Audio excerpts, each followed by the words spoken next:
you should expect to be respected. Yeah. And that should be like no matter what, who's in the house. Going back to the running with scissors analogy, but for teenagers, right? Yeah.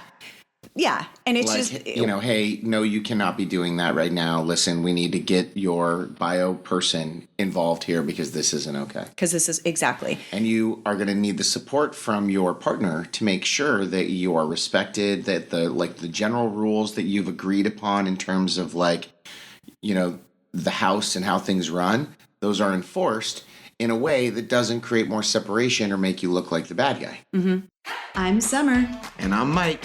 And we got married with children. It's been 12 years since we got this gang together. And we're still running the rapids of living with a blended family. And sometimes that is just not easy. If you're looking for support and tools when it comes to divorce, step-parenting, co-parenting, and giving it your best, you're in the right place. We're talking about everything. You ready to get this party started?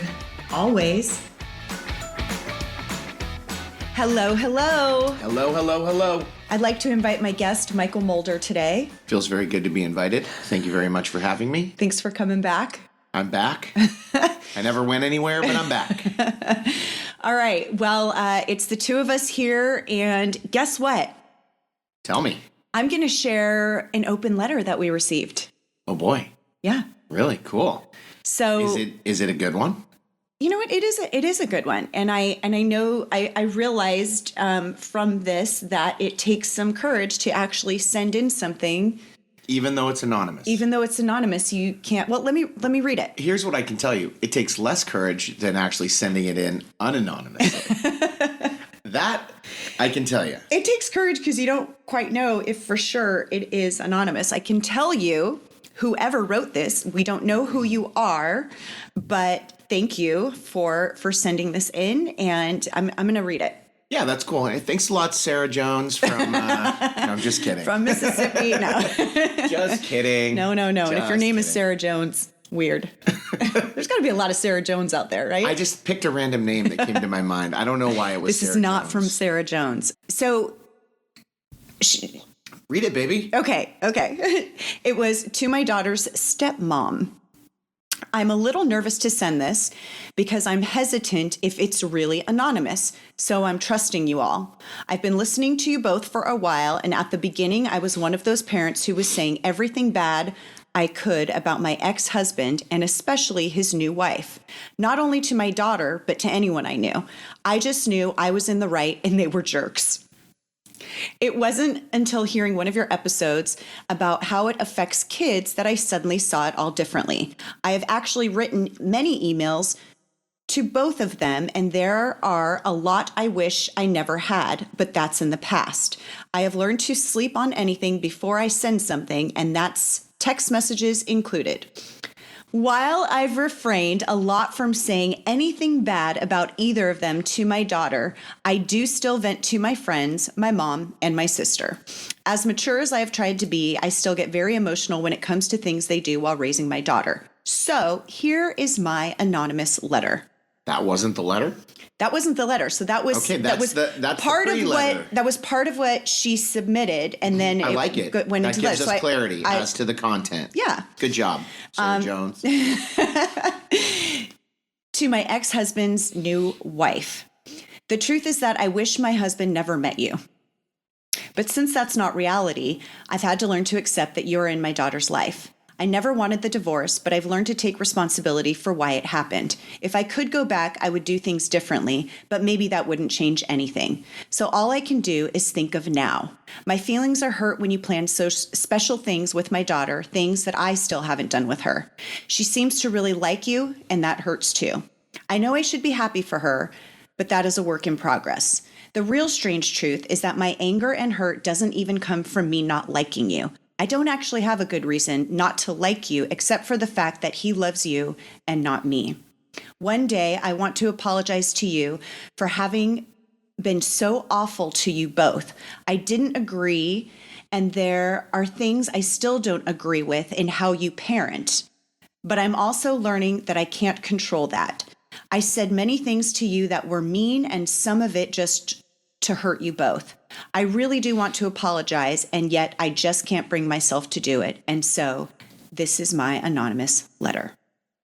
Oh, And I hope I read it correctly, the way that you intended. But that's pretty powerful. I mean, That when you is. think about like, That's actually, you know what? I kind of was getting that like, oh, I totally know like where you're coming from. Feeling. yeah, Thank you for sharing that. Actually, hard to make jokes right now. I know. No, that was. You're so rude. I'm just kidding. That was actually really, really awesome. No, and so like, it is courageous to put that out there because you don't really know like if what it's what a sign of growth too, to be able to say, okay, even though I can't apologize now, to be able to go, like some introspection, right? Where you're going like, you know what I'm doing isn't right. And it's based on me and it's driven by ego and hurt and all the pain that has come from like the things that have happened. Yep. And like, wow, to be so honest with exactly how it is, even if you're not ready now, it means that you're going down that road that's going to lead you to being ready at some point to express that. And you know what? We've all been there where we've sent messages, sent emails. We've had behavior that we wish we never had, that we wish we could take back. But the fact that even if you're not saying this to them right now, the fact that you're feeling that and owning up to it and just recognizing and taking responsibility for those feelings and for behavior in the past. And just the fact that you're getting clarity on that is going to make you feel so much better. Yes. It's going to help release that anger and like all of that negativity and stuff that's inside of you and like kind of reshape it. Wow, it's very adult of you. yeah, and I think what hit hard too is the ending there. I really want to apologize, but yet I can't bring myself to do it. And it's like, and that's Right okay. now, You're right now. Yeah. And if that day comes, if not, like the fact that you have those feelings just causes you to respond and react to things differently, just recognizing those things about yourself. So anyways, thank you so much for that's great. Thank you for sharing. We that. look forward to more. Yes. These have been pretty interesting. So today we're talking about, today's topic is another hard topic. And the reason I told Mike, I said, I really think we need to do an episode on this is because I'm hearing a lot on this, which is the relationship between, it's been mostly stepmoms and teenagers and the teen stepchild. yeah. And that relationship. And not so much, we've talked in the past, like how can we get closer, or it's really Like how to deal with those terrible teens. it's literally that. It's saying I feel like I have an evil stepchild. And literally is like out to get you, wants to make you suffer, drive you away, get rid of you, and make sure that you are clear on the fact that you are worthless. no, that's literally what that's how these step And parents teenagers are feeling. smart, right? As they become young adults, they use adult style skills to drive that stake into your evil vampire heart as deep as they can. Yeah. Like it's a situation like this. It's as a stepmom, say, and you can put yourself into this situation and change up the details, but these are the types of things we're getting is I really love my husband, or I really love my fiance, I really love my boyfriend. You're in a relationship with someone and they have got a teen daughter that is a nightmare. Maybe it's a teen son, but that child is so disrespectful to you, so disruptive, doesn't care about any kind of rules, leaves messes everywhere, ignores you when you Probably does talk it to them, intentionally. and probably does it intentionally. It's kind of like, I do not like you and I want to make it hell for you, or they're I intend snotty. on getting rid of you. There's lies happening. There's rules being broken. What and a tough situation too, It's right? super and a tough. test on your relationship, because a lot of people, I guarantee you, go, as much as I like this other person, this is not worth it. And like, I am out of here. Well, first I was going to say, why is this popping up so much? And then I realized a lot of people are working from home, but maybe not both parents. And so in this situation, it happens to be that a lot of these women are working at home and the kids are schooling at home. And so it's even becoming a bigger thing because Higher level of interaction. well, and minus the parent. minus the bio parent maybe not being there and being at work, but you are working from home, or you're whatever the situation is, you're at home with that child, and the tension is high, that you're on each other more, so you're getting annoyed with those rules being broken. Like it's just it's becoming a lot more intense, and it's an actual nightmare. I will say, for us, one of the really big benefits of us coming together is that our kids were so young. So it took time, but we developed those relationships, and there wasn't really that, we didn't come into it when the kids were teens, where it becomes way harder to bond. And a lot of these situations it's still new, or it's just a few years old, or the child, met them when they were 10, now they're 13, met them when they were 12, now they're 15. I feel like it's that hard age that a lot of it is driven by the time from when the child was put into the situation of having to have the split. So in a scenario of like maybe, the parents split, but the kids are little and nobody really got into relationships for 5-10 years later, that probably is easier, right? It's that scenario of going like, I'm 15, you and my mom and dad just split. And now you're trying to introduce me to this other person. Well, I'm not going to be nice to that person because I'm loyal to my other parent that's like, whichever scenario it is. And I'm going to do my best to like enforce the fact that I am still loyal, and I'm going to make your life terrible so that you are going to be with my other parent, male or female. I should have picked a, No, that's okay. I get that. You know what I'm saying? Yeah. Well, what's really hard here is that you really love the person that you're with, but your life feels miserable, right? So you're like, what do I do in this situation? Because this is so hard. Do I stick it out until they're adults, or is it forever going to be like that? So what you want actual help. And so we can only offer our opinions. We don't know. We don't know the exact right answer. The right answer might be get out. Well, right? And so save yourself. So what I thought, we would talk about is definitely, our opinion based on situations we have seen, based on expert advice, all of those things just put together. But I will say, that maybe a few ideas in terms of like how I think. No, and I do have ideas. The right way to deal with it is. Yes, I do have ideas. So first, I think the first important thing is expectations. So I think what happens is that people have the expectation at the beginning that they're going to get all this kind of respect and that you're just going to get along. And I'm a nice woman. Why wouldn't she like me? And I'm fun, and I'm going to do all these great things with you. We can go shopping together. We can get our nails done, and we can super bond. But that might not be realistic, and maybe you're missing the perspective of the child who, like you said, is, well, I don't want to be disloyal to my bio mom or bio dad, whatever the situation is. I want to show that I'm loyal to them. And it's also kind of like, you just came into my life and I've had this other kind of existence before you. And now all of a sudden I'm supposed to welcome you in. And it's also awkward because I don't know what you're doing on date night with my dad. That's weird. There's all kinds of things like going on in their mind. Well, I think they know. But what you know what I mean? It's and I'm not awkward. Sure they like it. I don't think they like it. It's awkward. There's all kinds of things. So when they are younger, it's much, much easier to develop a relationship. As teens, you've got a lot working against you. And unfortunately, and the thing is, their feelings aren't wrong. Their feelings aren't wrong. No, exactly. So it's one of those things where it's like, it's a difficult situation. And I think the idea is that,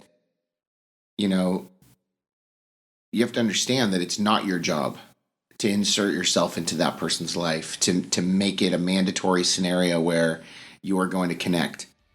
Their feelings are real. You have to understand that, right? So. Right.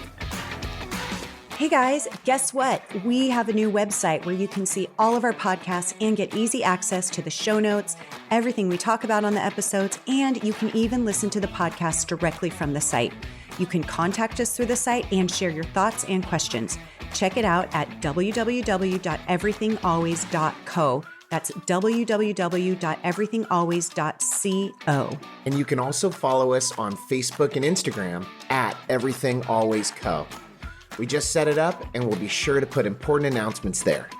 And we love that this podcast has been so helpful to so many, and our hope is to share it with even more. So can you help us? Will you take a moment now or after the episode to subscribe to the podcast, write a review, and share it? It would mean the world to us, and it helps us to keep bringing you the best content. Come on, we appreciate you guys.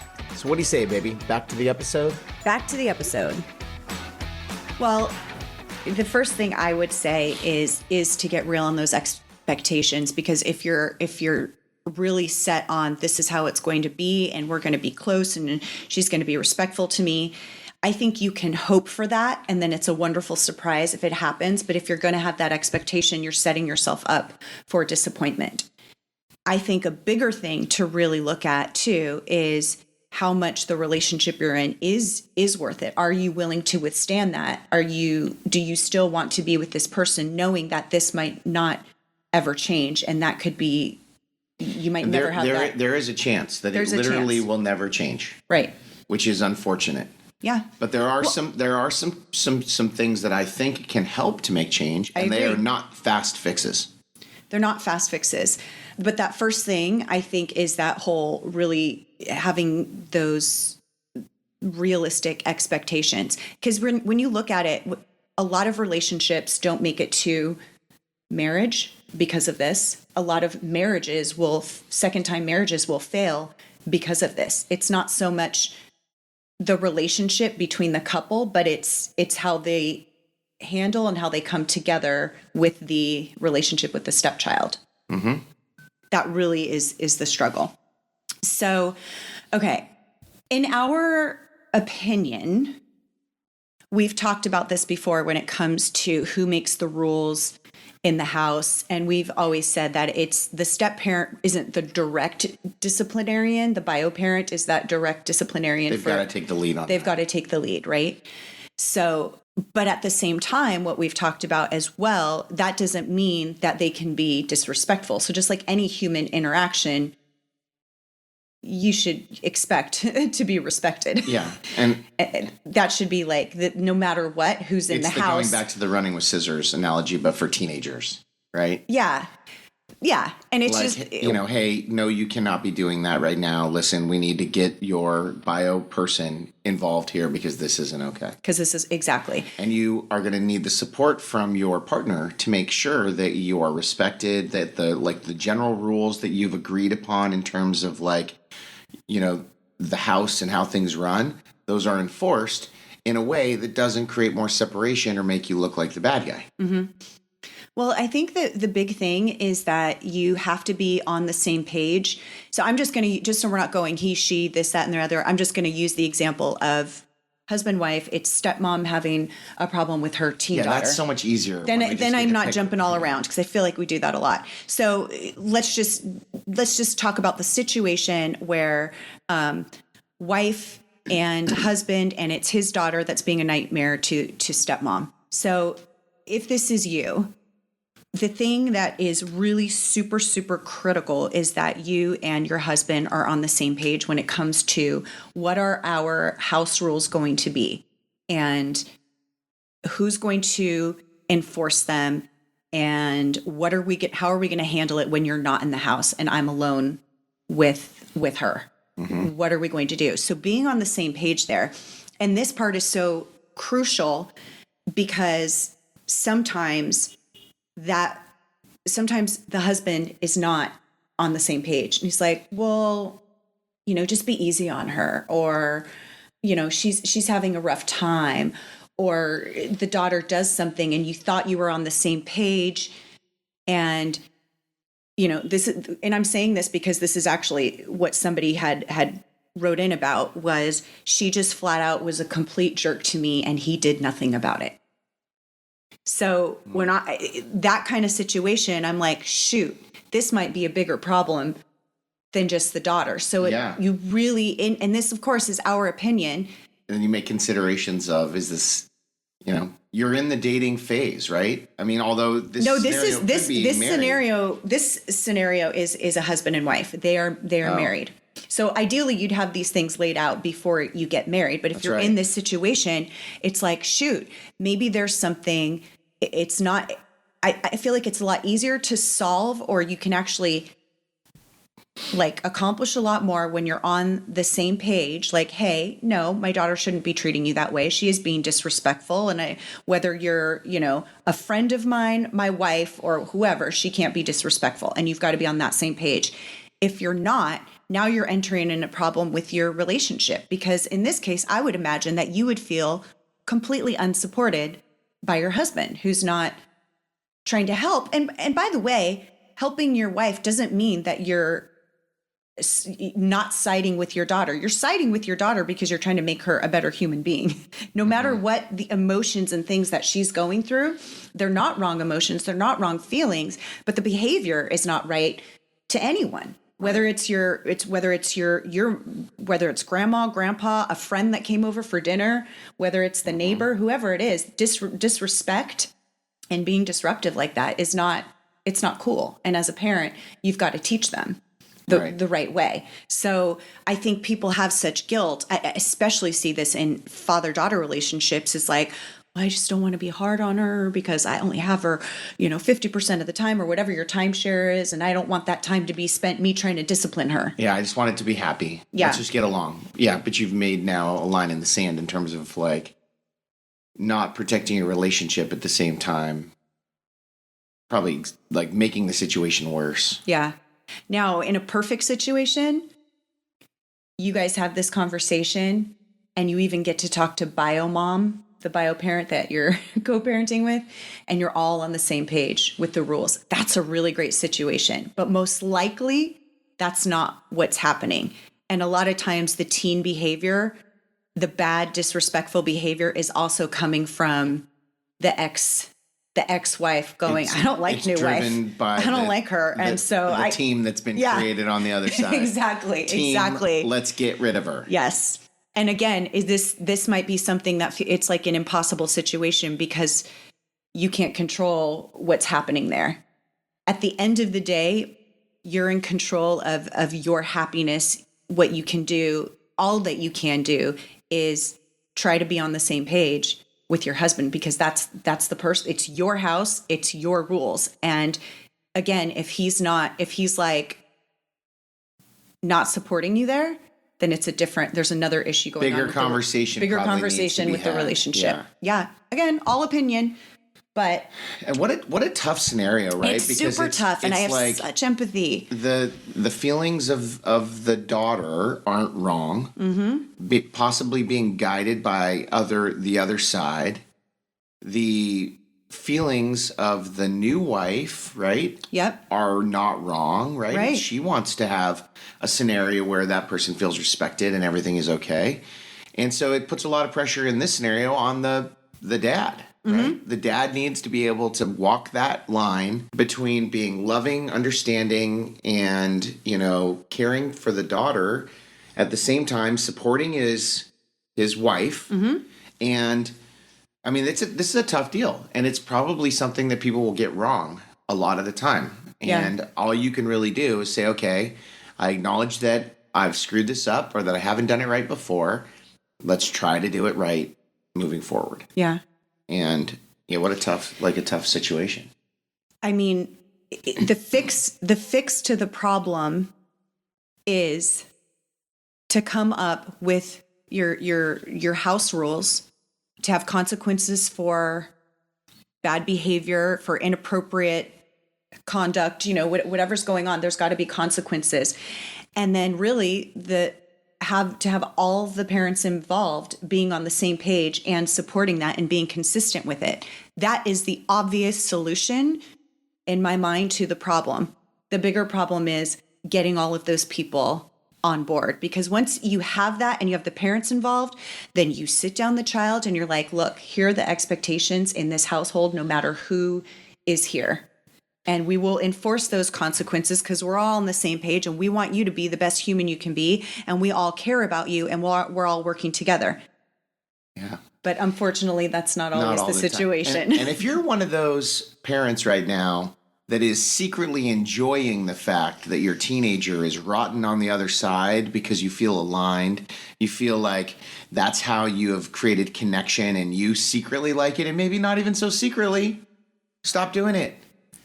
It doesn't help your child. No, it doesn't. It really doesn't. You're creating like a scenario that is bad. It's very toxic. It's not cool. And you're doing it for your ego. And that is not right. So stop it. Stop it. I like it when you get angry at like At the microphone? Yelling at the microphone again. Just stop it. Well, look, I wish, as always, in all of these blended family issues, I wish that we had the magic wand and we can just go, boom, this is gone for you. But that's not the reality. And I think the takeaways from this episode is you either have somebody that is totally going to support you and work with you and enforce these rules.